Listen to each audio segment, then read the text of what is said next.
everyone, my name is Calvin Jackson. I'm a student of Sifu Louison here at Wing Chun Art School in Lewisham. This afternoon we have the pleasure of being able to interview Sifu Louison on some of his wider thoughts and his experiences gained in Wing Chun over the last 40 years.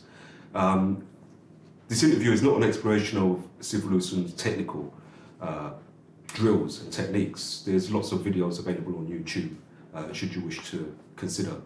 This afternoon is an opportunity for Sifu Louison to explore some of his wider understanding, wider concepts and wider thoughts of Wing Chun. So without further ado, Sifu Louison, if you can introduce yourself. Okay, thank you. Yes, my name is Sifu Louison. I've been practicing Wing Chun for over 40 years. I have numerous teachers in the past. One of my teachers is Sifu Nino Bernardo, who I followed for 10 years. And I also learned from one of my Sifu Nino Bernardo's teacher in, well, not his teacher in Hong Kong, Sifu Wong Shun Long, who passed away many years ago. And another person I learned under was my teacher, Sifu Nino Bernardo, his older Kung Fu brother. We call Sipa. His name is Sifu Wing Chun Hong.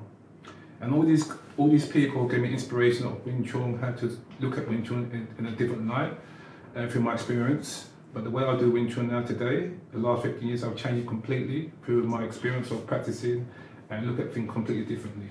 And the way I pass my Wing Chun now is to a deeper understanding. So people can benefit from this interview that I'm talking about Wing Chun today. And that's what it is really. But I give the recognition to one person, Sifu Wing Chun Hong, where he taught me a lot. And his method is really good. He lives in Hong Kong.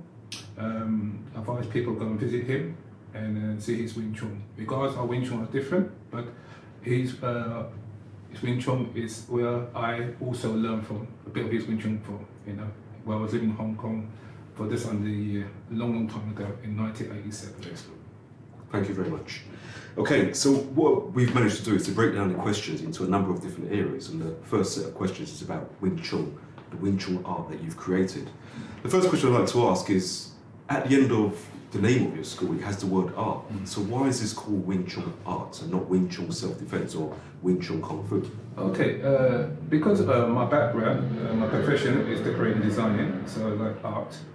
And also that when you do the martial arts, when I did martial arts a long time ago, people done the fighting aspect. So I said, but there's an art. So it's an art. The art is a different way of doing things, a deeper understanding. Okay.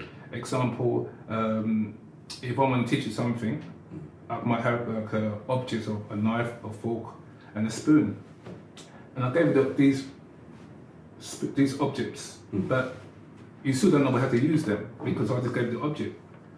But if I give you a bowl with soup inside the bowl, you look at it completely differently. You start to think, what object do I use? The knife, the fork, or the spoon? And even though you don't know nothing, you will try one of these objects and you realize that the knife don't work, the fork don't work, but the spoon does. So you learn to think for yourself with some deeper understanding of, because I gave you something. But if I just gave you only the knife, the fork, and the spoon without the bowl, you get confused, you get stuck. That's like the same thing of the form, the CM, Tao, Cham, Q, and Pu, G. These are three forms we have in Wing Chun, but you must understand them to know how to apply them and put them in the right place at the right time. And that's what it is really. So you go deeper into the art of understanding. So the Wing Chun is the technique and the drills, and the art form is the deeper understanding, the character, the wider understanding of what you use it for and how. Yes. That's why it's called an art form. That's what we call art form, because people might be different. You get like you see one of my teachers, Sifu Wing Chun Hong, told me a long time ago that a barber and a stylish. Yes, a barber is a barber. He cut your hair just in one. But a stylish, he put different patterns and different kind of bits and pieces in there. So you've got different levels now. But the barber will stay a barber, but the barber can become a stylish. Yeah? But a stylish might be a stylish, but not a barber. He might just go straight to stylish. But the barber situation is your rough of the fighting. And the deeper understanding of the art, because you find someone who knows something, so therefore you go into like a stylish now. So it's just, it changes, depends on the person. So what I'm getting from that is that Wing Chun art is maybe an established set of techniques, but the way it's taught is what makes Wing Chun art. Wing Chun art. That is true, because everybody teaches Wing Chun differently for what they know, the best ability. But I'll go deeper into understanding of the art. Like I said, with the bowl, the knife, and the fork. Okay. Yes. Okay. So looking at this concept of self-defense, art form, fighting. We live in a world which is quite violent today. We've got the pandemic crisis right now. We've got knife crime. We've got murder, car crash, racial discrimination. How does something like Wing Chun Art, how can that help someone in today's life if they want to study it? Well, first of all, the way I teach Wing Chun, I look at the person's character and give you a deeper understanding, mental and physically. We fight every day physically, going to work, maybe fight with our wives or our girlfriends, our work colleagues. So therefore, we fight mentally. We're not really fighting a war as fighting somebody. But you learn the art from, just in case that someone you need to defend yourself, if someone does attack you on the streets or anywhere, in the pub, in the club, anywhere you may go. So for a person to learn the two halves is to get the balance in life, okay? So if the person does, we teach them how to fight, but we tell them but we also teach them how to think. So it's not just a fine aspect the way I teach, it's a balance. And that's very, very important. Okay, so thinking about those techniques in the world we live in, school children today are the biggest sufferers of knife crime. Women are the biggest sufferers of domestic violence, and there's a lot of crimes against older people as well. So thinking about that, is there an early age to start Wing Chun Art, and is there a late age to finish? Are there limitations? There's no limitation. You can start very early age or a later age. It depends on the situation. When you have all these subjects about violence and street violence and things like that, it comes down to knowledge, what you know. Okay. You know, and the place people going on the street with no knowledge and just want to make money or want to fight. This is a different scenario. If you come to me, I have to teach you what's right and what's wrong. So that's the mental side, and therefore you will learn from yourself what not to do, what not to do, and what you can do. So the march of I teach the people is to give them a deeper understanding themselves. You know, you must know what's right and wrong. Example, I might show you a technique, and I say, why you do a technique to demonstrate that person when he's not your enemy, he's your classmate. So you have to do the technique with control. If I show you a technique, or I teach someone who's not you teach like a mad person, or he's got some problems or mental issues. Therefore, if I teach him something and he hits the person, take his eyes out or break his nose or break his arm, that's down to me. I should assess the person first, his character, before I start to teach him. This is the mental side now. So I'm picking up from this that there's a serious balance in learning Wing Chun. So some of our viewers may be interested in where you, over your 40 years, managed to obtain that balance from, because your techniques are exemplary, you're a first-class performer of Wing Chun Art, but where did you learn that balance to be able to teach? I learned this balance from understanding from my religion, you know, but this is knowledge, information. So anything you have in life, this is information. Even I lived in Hong Kong, back in '87, I went to Hong Kong to learn some Wing Chun, you know, from my older kung fu, my Si Buck, we call uncle. And obviously I learned technique from my teacher, which is my Sifu, Bernardo. So different levels. So my older common brother knows more than my Sifu. So it's just information again. So everybody knows something, respect everybody what they know. And you want to learn somebody who knows something, you can benefit from individual person. I think that's excellent. That's going to take us later on into questions about teachers and Sifus later on. Okay. I think the last question, focusing on Wing Chun Art, is, you know, in my own case, sometimes you have injuries, or as you get older, you may get a bit of arthritis, or, you know, does the Wing Chun Art change or develop with you as you grow older, your physical limitations? A little bit. You can only go by what your body can do. Example, if a person not really flexible, or not really supple, or is really stiff in his arms, you can only do certain techniques. So I will cater the way I teach for him, only for him. Or the person might have only one arm, and you want to learn self-defense. So therefore, I cater for him again how to teach him for his best ability, so he can practice the technique, you know, to be sufficient in the technique that he knows. I guess it makes you think about when you see on videos the classes of 100 students in a class punching a straight line repetitively. Where is the consideration for their physical abilities? Well, because you do like 100 people, you really can't look at everybody. You know, unless you've got a good structure, or you have seniors instructors can look at 10 people, another senior instructor can look at another 10 people, and so forth. If you have that, everybody will get looked after. But you have 100 people, one Sifu, one teacher. It's really hard to look after everybody. Usually, people only pick their favourites. You know. And I don't do that. I want to look after everybody. So my concern is make sure everybody improves and everybody understands. Excellent. Thank you very much. I think some people will be probably challenged by some of the answers you're providing. There will be an opportunity for anyone who wants to ask any questions. At the end of the video, we'll make sure the email address and a way to contact you, just in case there are further questions. That's no problem, but I don't get into politics. Don't ask me questions about who's the best and people like that. I will never answer. My method of practicing just to improve. I learned Wing Chun, like I said, very, very long time. I'm trying to give people knowledge so they open their minds and see things completely different. It's demonstrating the quality of their skills. So, moving away from the Wing Chun art and there's two sides to it now. You have the drills and techniques, you have the teacher, the Sifu, and you have the student. Let's look a bit more at the student. Is there anything particular that you look for in a student? And by that I mean, should you teach a potential bank robber or a murderer or someone with violent character Wing Chun art? Well, obviously not. Okay, if you teach a person who's mad and not really functional mentally, you have to be really careful. You can go out, you might teach someone some technique, he goes out and damages someone and kills people and things like that, or hurt people. This comes down back to you because you're the one that teaches him. That's why I emphasize on character. So most of my students come from different backgrounds, different nationalities, and they work together. This is very, very important. So how do you assess character? Someone walks into the door, says, "Can I learn?" And you have a week to 1 day or an hour. How do you assess character? How should a good teacher? Usually I can ask them questions, and I can ask them questions and ask them, why you want to learn martial arts? They might say to defend themselves. I say, defend yourself from what? Are you in the game? You know? Oh, I want to learn martial arts to give myself confidence. I want to learn martial arts I ain't got nowhere to go. I want to have a group come to a school, feel like I'm in a group of people who I can relate to. Everyone has their own opinion how they want to learn something. I have to find out what is your intention of learning.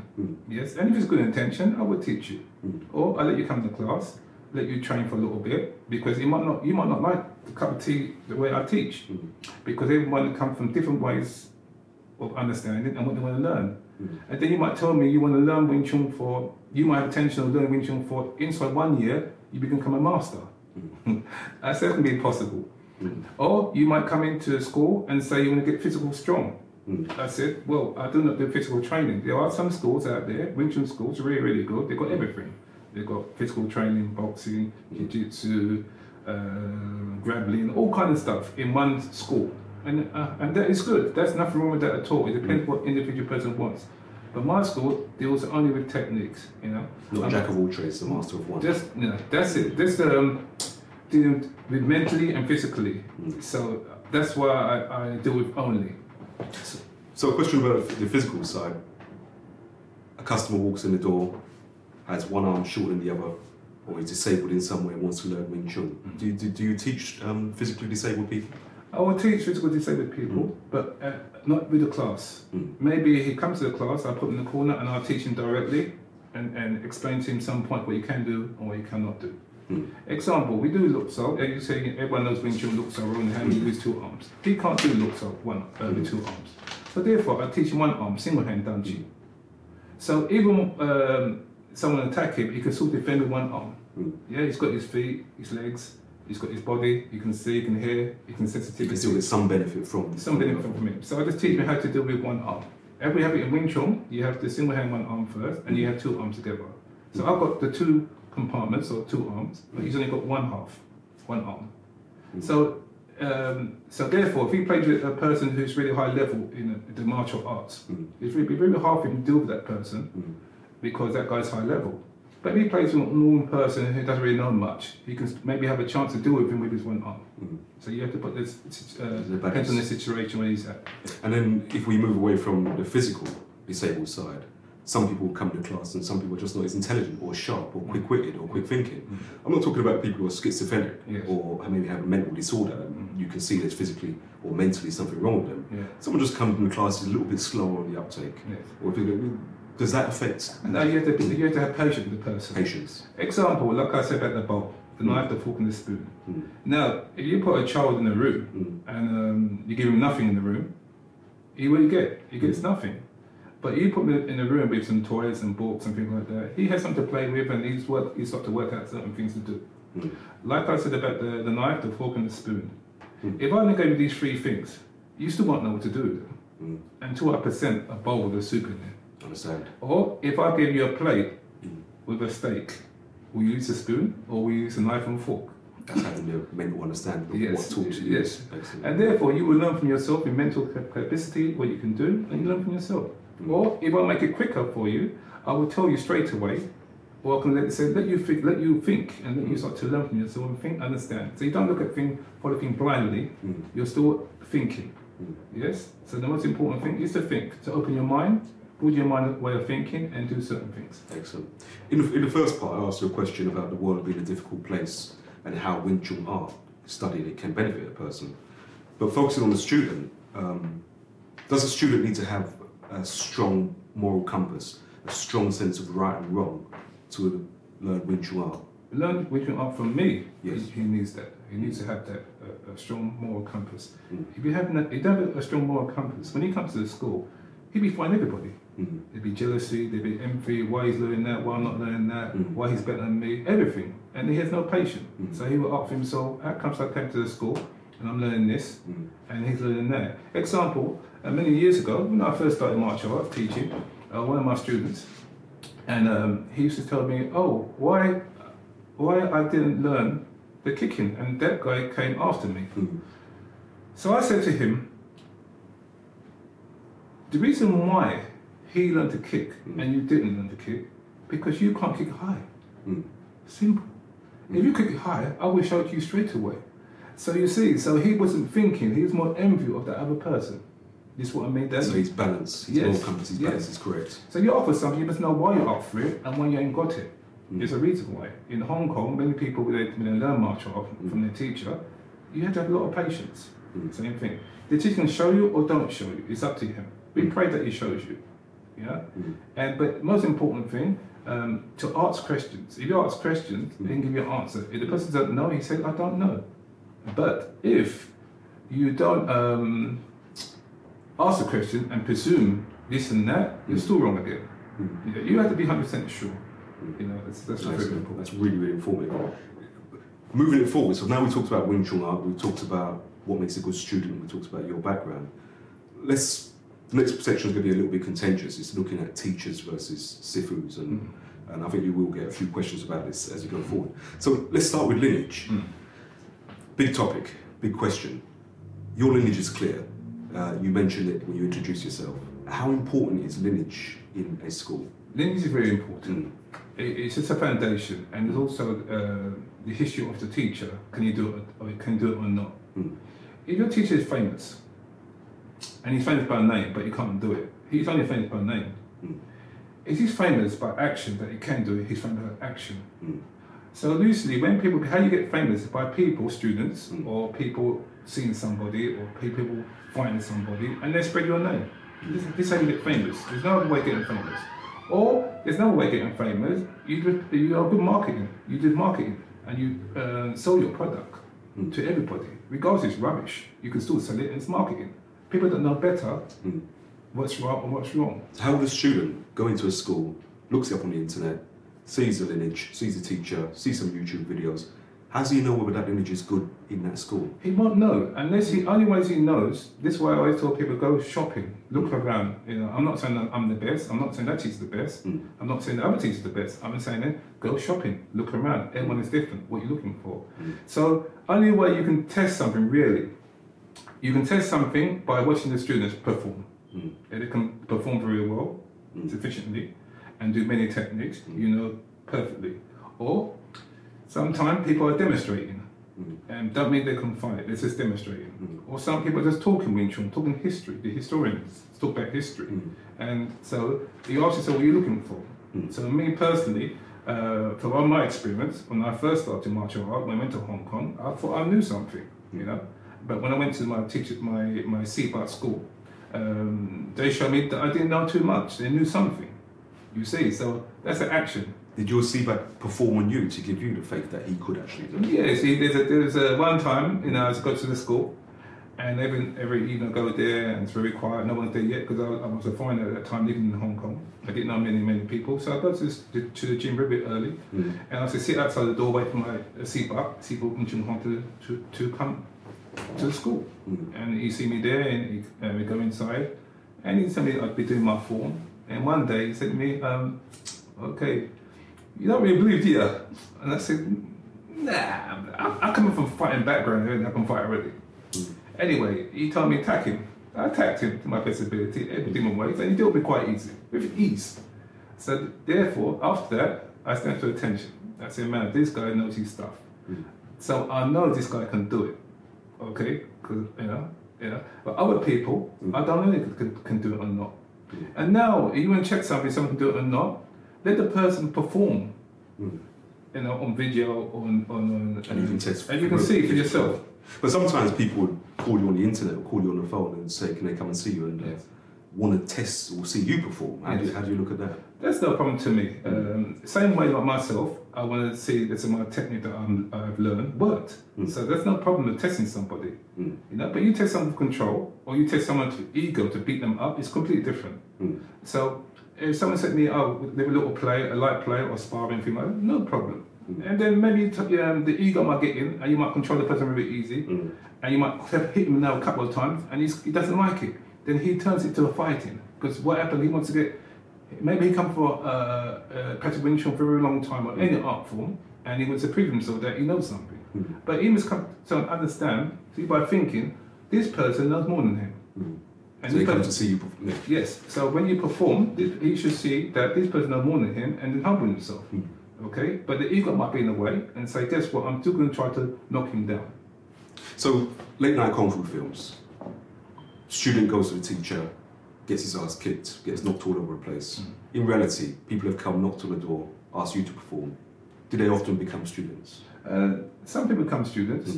Some people just come to watch and see what I can do. And some people might just look at me on YouTube. You come here, and you come to learn. That's how I look at it. You come here to see what I can do. You can also see what I can do, but you can look at video. Video and the touch of the real arm is completely different. So when you see like a movie, you enjoy the movie. But when you see the person in real and you have the action and the feeling how he controls you, attacks you, and things like that, completely different. Or maybe someone come and fight you now, and you might freeze. You might freeze because now it's real. It's not like a performance. So, another question about lineage, that's from the outside looking in. From the inside looking out, I've come across many students who are historians of Kung Fu, and they feel that the lineage gives them the superior knowledge of the history, makes it superior in their hands. How important is it for the student to have a strong understanding of lineage? Very important, like I said, for the students to understand the history, the background, where the person's coming from. Like you've got your father, and you've got your father. This is history, So when it comes to the martial arts, any style, you always go back to who have the person learned from. If someone comes to ask me who I learned from, I've got history. I've got that teacher and that teacher and that teacher. Then I ask the person, where did your teacher learn from? He learned from that teacher and that teacher and that teacher. So you see the lineage, it comes into play. Then we got to ask ourselves, is the lineage strong or not? Maybe you come from a strong lineage, but the person didn't really practice that much. He only practiced a little bit, but he was in that circle with his teacher and other students. So it doesn't mean because you learn from a famous teacher and he's got many students that all the students are good. It might be 1, 2, it might be many, it might be only a few, but you've got to cipher through which is the teacher is adequate enough to teach and who can do it. And that's why you have to search. So I leave it to an individual person to go and search from their own personal self. That's why I don't get into politics like me, which is the best teacher. I can say to you, from my experience, teachers I know who can do it, but I'm not going to say I'm not going to tell you teachers who can't do it. So I do want to ask a question which may be slightly political. Many people learn Wing Chun not because they want to use it for self-defense or to perform or for the betterment of the art, but they learn it because they want to become Sifus themselves. Fast track. The McDonald's Wing Chun class is 6 months of Sifu.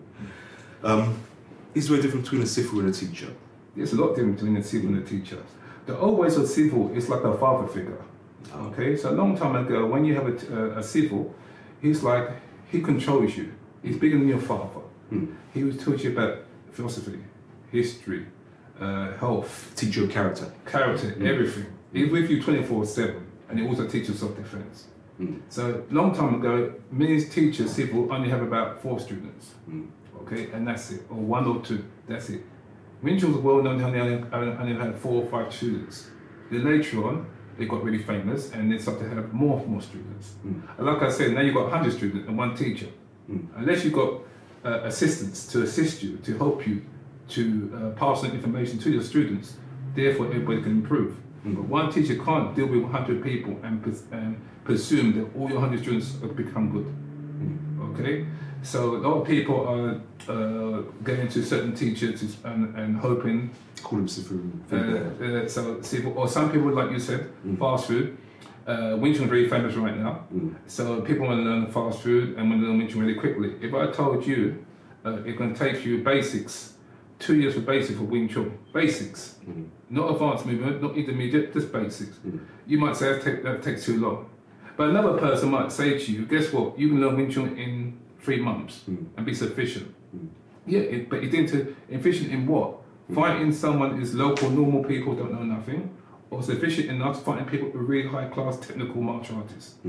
So you have to be specific what you're talking about and what you're saying. So I say, if you're gonna fight, I can teach you some martial art, quick techniques to deal with the situation.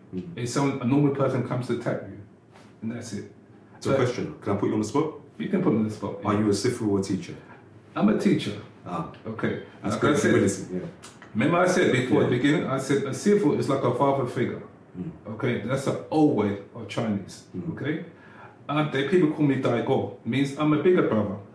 So I'm got knowledge and I share information with other people. And then some people call me Sifu for respect. That's the name. So we see a Sifu, a young Sifu or old Sifu, he's got a title. So therefore we will call him by his title. Regardless he knows something or not, he's still got a title. So if a Sifu is like a father figure and to teach you the right way, not just a path through Wing Chun, can a very young man be a Sifu? Because there's a lot of young men out there calling themselves Sifu who simply, in my opinion, don't have that life experience. Yeah, well we ask this question, we ask the person, you might be a Sifu in certain martial artists fighting, but you're not a Sifu an all-rounder. You know, a wisdom. An old person is, when a person gets wisdom, because he's older, he understands many things, he's travelled, and uses wisdom now to direct him where he wants to go. A young person, he hasn't learned nothing. He's just learning how to kick the dummy or punch the bag or anything like that. That's fighting. He hasn't got the maturity yet of understanding deeper. So if he wants to call himself a Sifu or go out and teach people, and he said, I started martial art when I was 10. Okay, now he's 23. Yeah, he's 10. But he said, okay, what lineage you started with? And how do you practice? Yeah. So we can't say you didn't start martial art when you were very young. But we said, how do you practice when you were very young? And how do you practice when you were very old? So you perform mentally as much as you perform physically? Physically, yes. Because you teach mentally as much as Okay. So like you said, a lot of people are fast food and want to learn Wing Chun really quickly. And some people might not have the patience to learn Wing Chun. But I always told when people come to me, I'll be honest with them and say, guess what? It takes 2 years the way I teach for foundation. And then your Wing Chun begins. So one of the things I like about your school, the school that we will participate in, is that you know where you are. Not for ego. We know where we are to train with people who are less experienced. Yes. Because beginner becomes experienced and experience becomes beginner.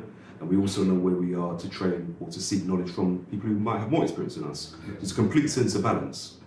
Sometimes in schools, that becomes distorted with favoritism or trying to be the best. Yes. It may be the way in some of the older Chinese schools that they only teach a few, and so you do get this concept of favoritism. Do you practice, or do you have favorites, or is that a good thing in Wing Chun? I'll keep my mind open. Everyone, you might have a favorite student, and he give you always time for 2 years, 3 years. Then suddenly something happens. He might get married, he might lose his job, he might have to go to move to another country because of work. So the situation changes. So I don't put my egg in one basket. If I have 10 students, I'm going to show 10 students the way. All the way. Yeah, that's good. But if I only have 10 students, I only show one the way. Say that one person stopped, and I've got 9 more people I didn't teach. I lost everything. So I'd rather show 10 people, and if one at the 10 people, 2 of people stop practicing, I've still got another 8. It's sufficient to practice and pass information to other people. So when you see other schools and they've clearly got their favourites, is that a good thing for their school and Or is it up to them to decide? That's up to them to decide. They had their favourite for a reason. I don't have a favourite in my class. You know, I teach everybody equally the same and pass information to them to the best of their ability when they can learn. Example, you might come to me, and what took someone 2 weeks, it might have took you 2 days, because of what you're thinking and what you're understanding. So I go by your ability, and then you progress by your ability. That's it. Yeah, I'm not going to hold you back. Example, I got a form, and I said this form should take about 6 months. But you're quite smart, intellectual, and deep understanding. It might take you less than the time. So we give it to you then. So you give it to you when you need it. When you need it. When you have the ability, as opposed to when the curriculum says you can have it. Yeah, there's no curriculum. It's grading systems. There's no grading. I don't know. The curriculum is yourself. Can you do it or not? And I will test you so you can do it or not. Your grading is, are you able to perform? That's the with character. With character. Without giving away, I mean, you've spent 40 years in Wing Chun, which is a long time, which probably means you started at quite a young and early age. I'm also aware that you've taught at least 4 generations, whereas people would say they've taught 200 or 1,000 students. You look at it as teaching generations. So you taught 4 generations. How much time did you invest in each generation, and why? Why that generation approach? Well, I'm not right about time, because when you enjoy something, time is irrelevant, because you enjoy it. And like I said before, I have 4 generations I've taught. And the first generation, they were okay. Then that generation might go to college or get married or things like that. It changed, or maybe the circumstances change again. And then you have another generation. And then that second generation might be really, really good, but the first generation might be really good. The idea here, 4 generations, we don't know who's going to keep on practicing Wing Chun. We can't say that person's going to carry on doing Wing Chun for a very long time or not. We don't know. You just teach, and when you see people perform that you have to teach and they can do it, it makes you feel really, really good because they can do it, they can perform it. Yeah? So it makes me feel good, see my students perform it. I can do it already, so I haven't nothing to prove. But if my students can perform it, I prove something that I can teach them, and they can also do it just like me. How much time did each generation take then? Each generation will take, it depends on the situation. Like I said, foundation is 2 years. You know, so if someone's with me, the first generation might be with me for 6 years, 7 years, 8 years, even 10 years, and you're still learning because you can't learn everything. You know, I'm also still learning, so we learn from each other. So if you say that you have complete everything and you learn everything, you're lost already. You know, it changes, depends on your experience. So you're always learning. You know, so if someone comes to me and asks me how long will it take me to be sufficient enough, I said it depends on you. How many hours you can put in, you know? How much you understand? Yeah. And then you say you want to be a fighter. Yes, you might be a fighter already, but are you a technical fighter? So do you think a technical fighter and a fighter is the same? No, they're 2 different concepts. Completely different. Okay, so we asked a question before about the Wing Chun art and what it was, and clearly we've got there's a mental side to it and a physical side. There's a third part to it as well, or I'd ask if there's a third part to it as well.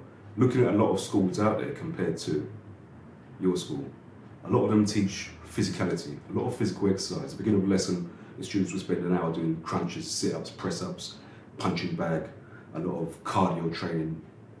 You don't. Is it right? How do you see this issue of teaching physical exercise as a teacher? It depends who you're teaching.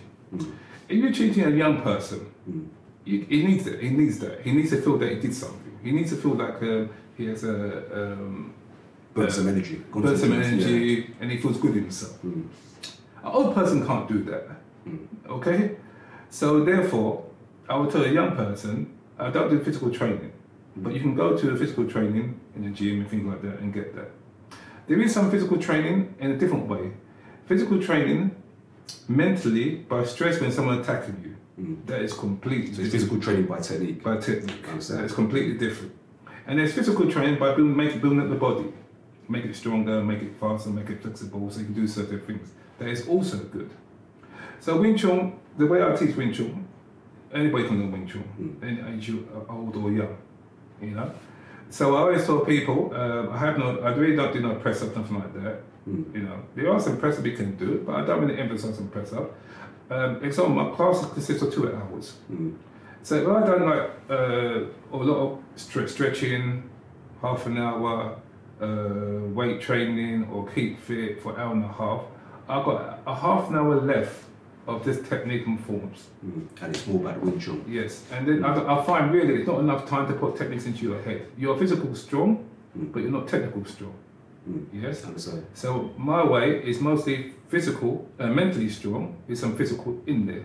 Because you're going to fight someone, it's going to be really, really quick. It's not going to be really a long fight. Unless you want to pay yourself, go to competition and fight in the gym, you may have stamina, you've got a referee, you've got a timed, 10 rounds or 12 rounds. Therefore, you need physical training. Can I pick on one word you mentioned there, stamina? Yeah. So, our class does Chi-Sao, and I've seen you physically do Chi-Sao with the whole class and not break a sweat. Yes. Whereas everyone will be sitting 2 minutes or 30 seconds and absolutely finish. Yeah.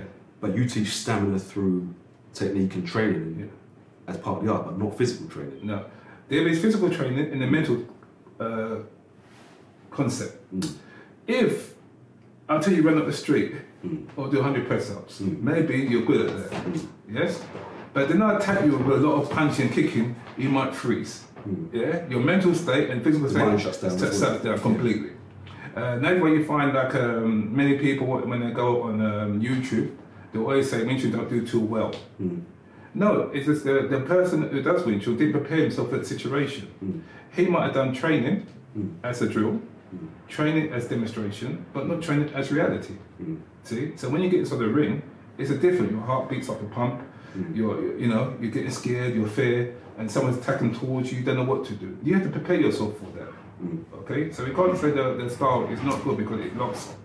It's the style is okay, but prepare yourself for the situation to fight someone. Stamina and endurance. All the fights can be very quick. Very, very quick. So let's move on to fights then, which is probably going to be quite a contentious issue, and probably I think a lot of people out there will be interested in your view as a person who's done Wing Chun successfully for 40 years and to a very high standard and degree.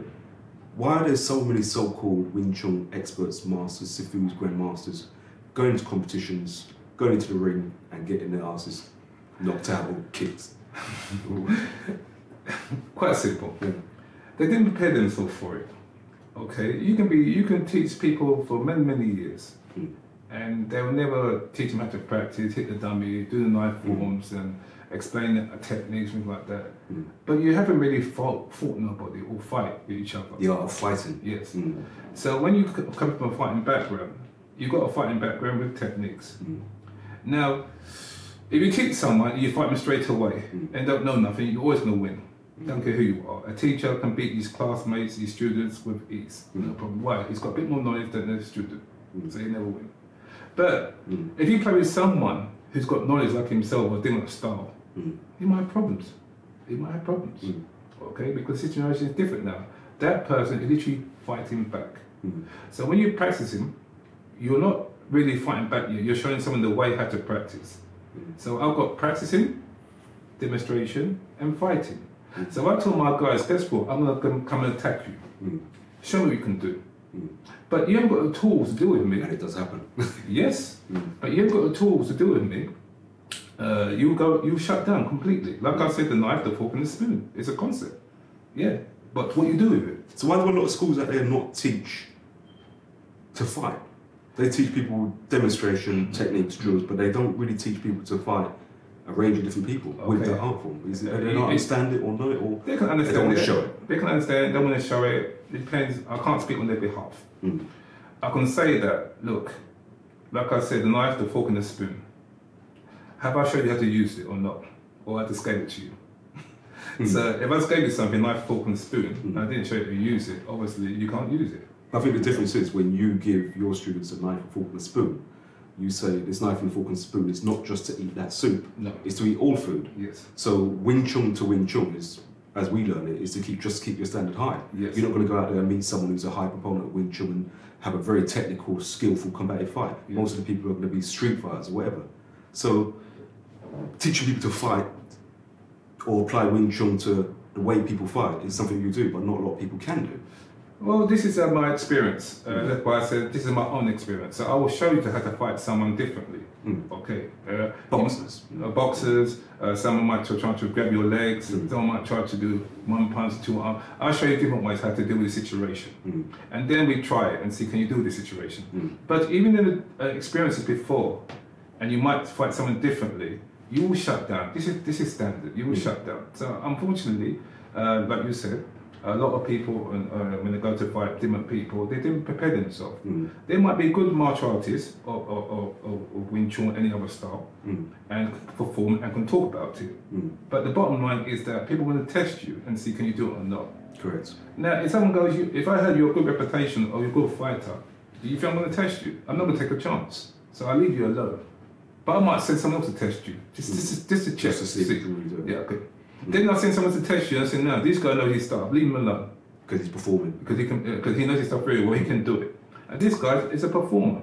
So unfortunately, even become famous by the internet, you might go on the internet and you might win or lose. If you win, you become famous. If you lose, you also become famous by losing. So, and when you lose, do you lose your title, Sifu teacher, grandmaster? Some people will still love your teacher. Some people love their teacher because he lose or don't lose. Not thinking, said, I just follow my teacher, I love him to death. Because he lost, I still love him. And some people will say, man, I love my teacher, but he can't do it. You know, so he can't help me. It depends. You have to open your mind and decide what you want to do. Okay, you really can't speak on behalf of other people. It's up to the individual person to just think for themselves. Would you ever enter a ring? Would you put your Wing Chun art into a ring, or is the ring the street when you need to fight? My martial arts is not for ring and not for competition. Why? My martial art is only for my own personal self, and the way I teach people balance their mind. We don't fight every day physically, but we fight every day mentally. So if someone fights you verbally, are you articulate to fight them back verbally? If you're not, you're going to get aggressive and try to fight them physically. So you have to be articulate to fight the person mentally. And you say, look, I don't want to fight you, talk to you, try and back off. Your last result is really to fight. Yeah? But you have learned fighting concept in case you have no choice, and therefore you have to use it. So you have no choice. When does Wing Chun being defensive mean you have to attack first? Defensive and defensive. Okay, self-defense. What is self-defense first? Defend yourself. That's it. Keep it really simple. If you attack me, I'll defend myself. Yes? If I have the intention you step forward towards me, I'll still defend myself. By attacking? By attacking you. Ah, that's okay. Yes, I understand. Now, if you say something to me verbally, I'm going to not say nothing at all and be quiet and walk away. And you can talk to yourself all day long. It's done. I've diffused it already completely. But if you're getting really offensive, really in my face, yeah, and I might have to till you stop, or till you slow down, or back off, whatever, then you realise that you're not penetrating me by mentally speaking. You're trying. You want to go another level and try to fight me. Yes. So you can throw an arm out, then the person might have to counter you. You can step forward, he might have to stop you. In many situations, I can see what the character, which is in the very first questions was asking, comes into play now. Yes. It's not just a technique, it's your character, it's your mental attitude. Yes. But if you go to the ring, and you so my guy said to me, guess what? I go. I want to go to experience in the ring. I said, okay, prepare yourself for it. All right? Maybe you have gloves. Maybe you don't have gloves. Maybe you cannot do this, and you can't do that. Maybe you can't do this in Wing Chun, you can't do it in the ring. You see, so sometimes the rules tell you can't do certain thing, you know. You cannot poke the person in the eye, you know. Because in real life situation, fighting, the idea is to don't get hurt. So if someone rushes you and you poke them in the eye just like that quickly, it's done. But in the ring, they say no poking the eye, no hitting the groin and things like that. You've got certain rules. And you wear gloves. And you wear gloves and things like that. So you have to understand that, give the people the recognition, if they're a champion and they're good, yeah, give it to them because they have been practicing in a competition mode scenario. So you have respect for that. But me personally, I'm not into that. I'm just doing martial art for myself and that's it. Okay? There's a story, a famous film, Undisputed. And the Wesley Snipes film. And the guy is Wesley Snipes in prison, yeah? And the world champion is outside, yeah? And the world champion get arrested and goes inside prison. His mentality of the world champion in America, his mentality is I'm the best. Because someone put in his head that he's a world champion, meaning that he said I'm beat everybody in the world. Put him on top and said you're the best. Yeah, the best. So indirectly, mentally, he thinks that he's the best. So when he goes inside prison, as far as I'm concerned, I'm the champion. There's no one in the prison can deal with me. But he forgot one thing. The person in prison is a champion in that prison. He didn't say that I was a world champion worldwide. He said I'm a champion in that prison. What happened? He fought him. He performed. Another guy performed and beat him. Yes, and you see, because that guy said, "I'm just a fighter in prison. I didn't make a claim I was world champion." So you must understand, it's all marketing to sell something and make you feel good and things like that. We all grew up in a world where kung fu films. You go into a movie, watch a kung fu film, some of these, classic kung fu films, and you feel good. So they've got their place. Yeah, they're not there to teach you or to learn. But if you was going to pick 2 kung fu films from the classic era that did demonstrate good Wing Chun technique, what would they be and why? The 2 films in the 80s, the 2 main films is Prodigal Son and Warriors 2. These are 2 Wing Chun films I will pick. And when you watch the Ip Man films? Ip Man film has come later, but when you go way back, when people started Wing Chun, these are the 2 main films, Prodigal Son and Warriors 2.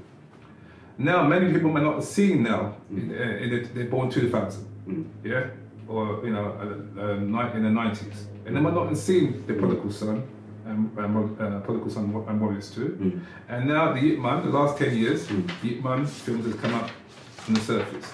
So therefore, people look at that Ip Man film and think, yeah, I want to be like Ip Man. Okay, so it's a start. Even myself, when I started martial arts, I started watching at a very young age, it's 15, I started watching Kung Fu, David Carradine. What impressed me, because it's martial arts. And I said to myself, guess what?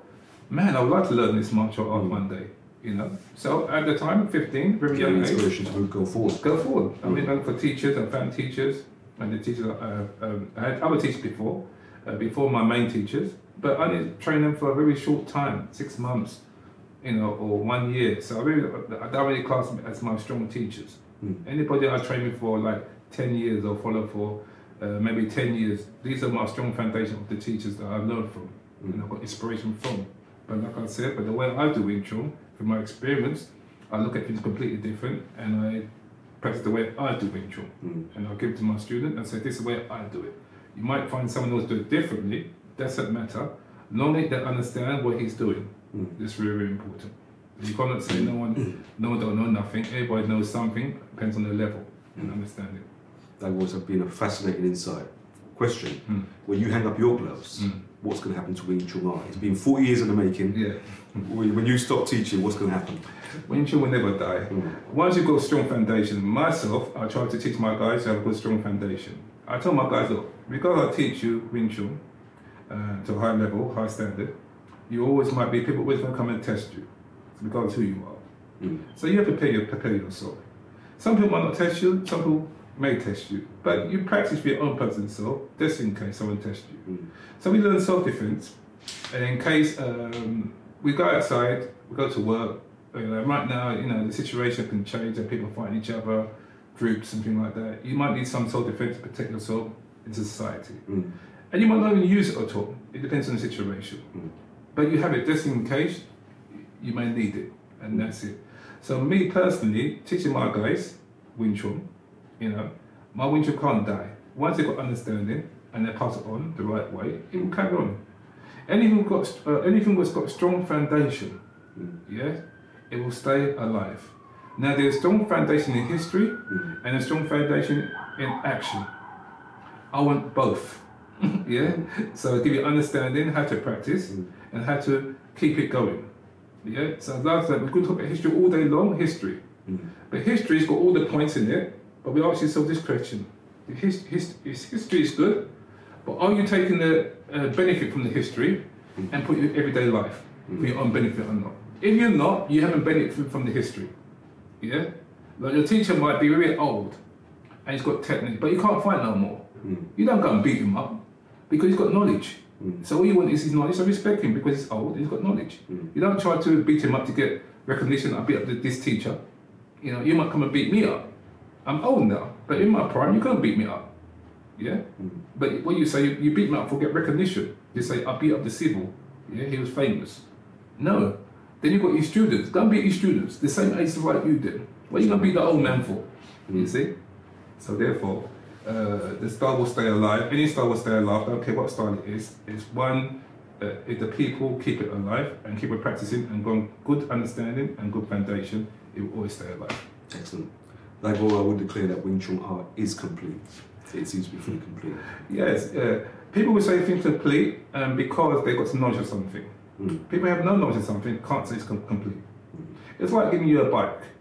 And I'll give you one, the bike needs 2 wheels, but I'm going to give you one. You will tell me it's complete. You would know. Yes. I will take the bike and say, guess what, it's not complete, I'm going to take it, I've got another wheel somewhere to connect the bike, to make it complete. You see? So you will only know you're complete, you've got enough knowledge and understanding, and then you can progress and improve. But like I said, we will always keep on learning until we die. You can't say you know everything. Yes? And some people know something, and more people know more than other people, and it's good knowledge and try to find knowledge and you can benefit. Like I said, for this interview is about to open people's minds, and the teacher might know something or don't know something. But we pray that they improve in their studies and don't look at martial arts as a fight and this to win at any cost.